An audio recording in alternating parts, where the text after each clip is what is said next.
Do that one dance, baby. That one dance. Assalamualaikum warahmatullahi wabarakatuh. Nama saya Dewi Munawaroh dari kelas Arbitrase dan Alternatif Penyelesaian Sengketa HESD dengan nomor NIM 931206919. Ini saya akan mengulas kembali semua materi yang pernah dijelaskan oleh Ibu Siti Nurhayati tentang arbitrase dan alternatif penyelesaian sengketa. Baik, poin pertama saya akan menjelaskan tentang pengertian sengketa. Sengketa adalah suatu situasi di mana ada pihak yang merasa dirugikan oleh pihak lain yang kemudian pihak tersebut menyampaikan ketidakpuasannya ini kepada pihak yang kedua. Jika situasi menunjukkan perbedaan pendapat, maka terjadilah apa yang dinamakan sengketa. Nah, dalam konteks hukum khususnya, hukum kontrak, yang dimaksud dengan sengketa adalah perselisihan yang terjadi antara para pihak karena adanya pelanggaran terhadap kesepakatan yang telah disepakati, yang telah terjadi wan prestasi oleh pihak-pihak atau salah satu. Yang kedua ada pemicu terjadinya sengketa. Nah, berikut ini ada beberapa teori tentang sebab-sebab timbulnya sengketa. Yang pertama ada teori hubungan masyarakat, selanjutnya ada teori negosiasi prinsip, lalu ada teori identitas, selanjutnya ada teori kesalahpahaman antar budaya dan teori transformasi serta teori kebutuhan dan kepentingan manusia.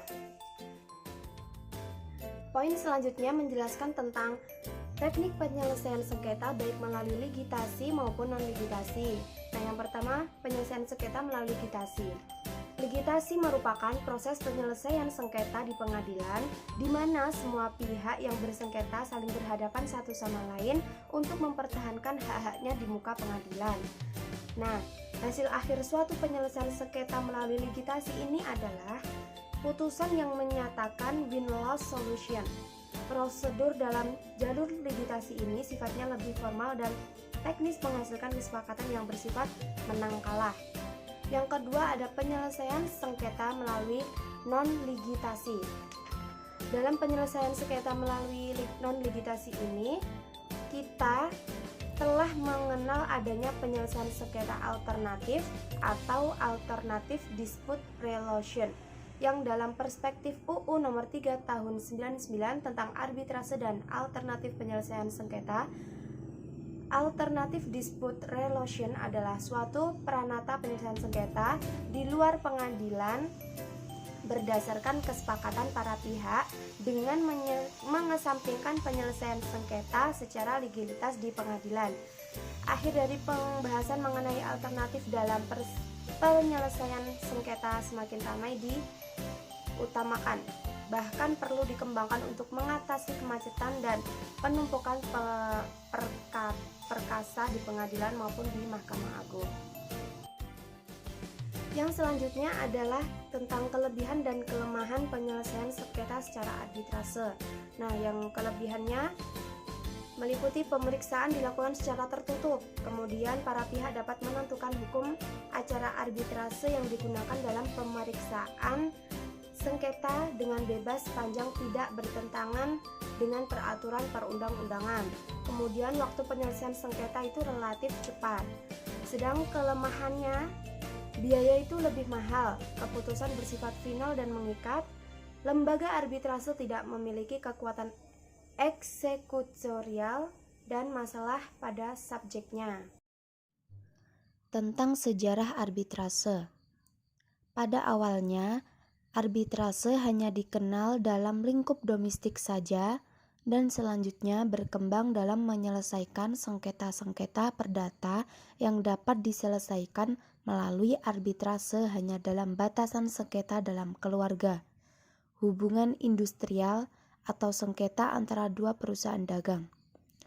Nah, pada awal tahun 1920-an, negara-negara di Eropa sudah memperkenalkan arbitrase ke dalam dunia internasional. Pada tahun 1923, The Geneva Protocol on Arbitration Clause diambil alih oleh Liga Bangsa-Bangsa yang dengan efektif dapat menyelesaikan sengketa di luar lingkup domestik. dengan terdapat ketentuan dalam perjanjian arbitrase yang ditetapkan. Pada tahun 1927, terdapat The Geneva Convention of the Exhaustion of Foreign Awards yang mengatur penggunaan arbitrase perdagangan internasional meningkat jumlahnya dalam masa-masa setelah Perang Dunia Pertama.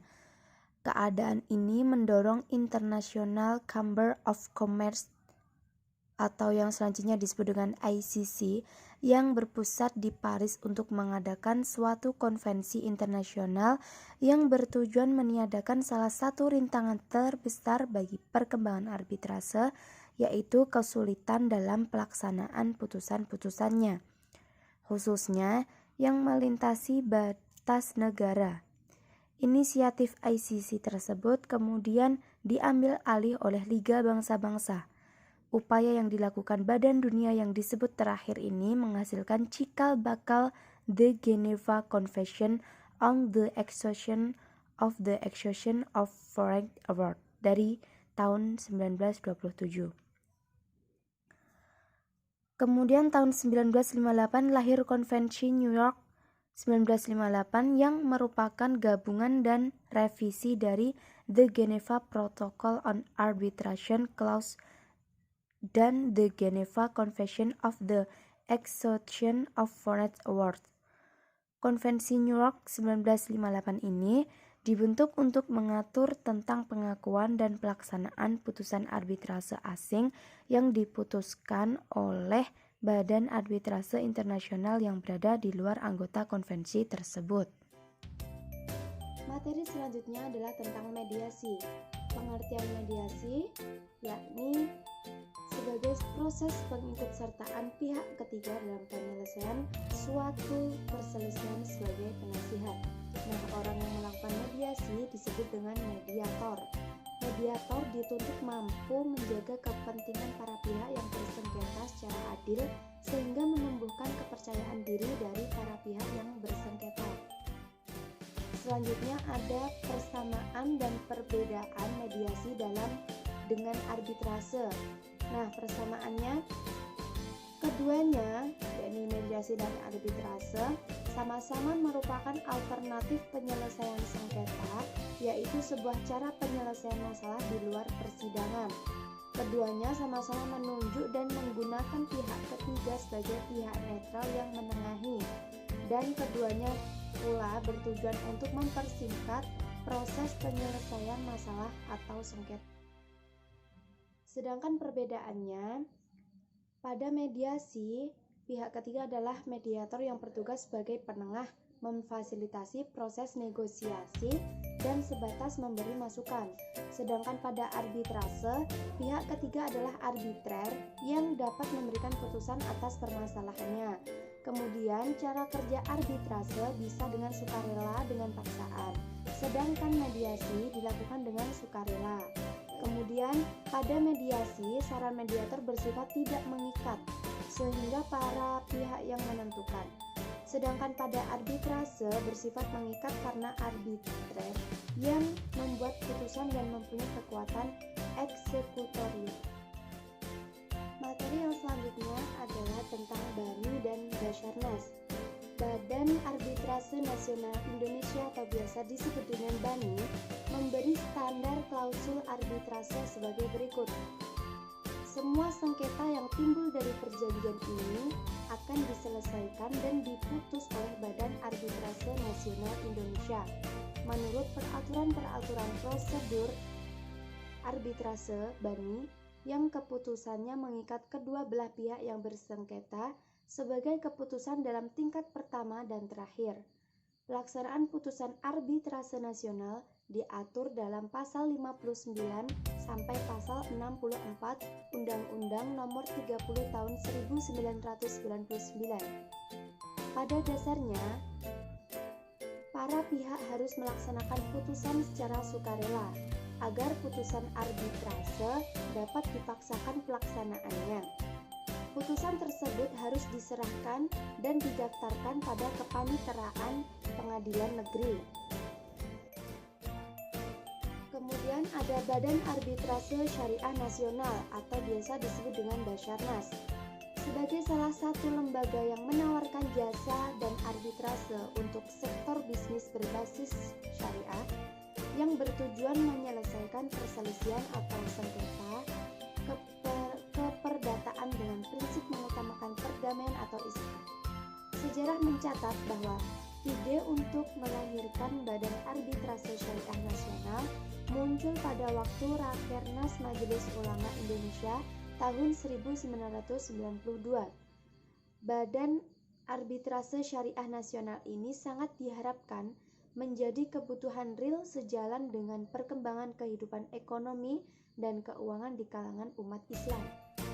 Badan Arbitrase Syariah Nasional ini sebagai badan permanen dan independen yang berfungsi menyelesaikan kemungkinan terjadinya sengketa muamalat yang timbul dalam hubungan perdagangan, industri keuangan, dan jasa lain-lainnya di kalangan umat Islam. Tujuan pendirian Basarnas adalah untuk menyelesaikan sengketa-sengketa di bidang keperdataan dengan prinsip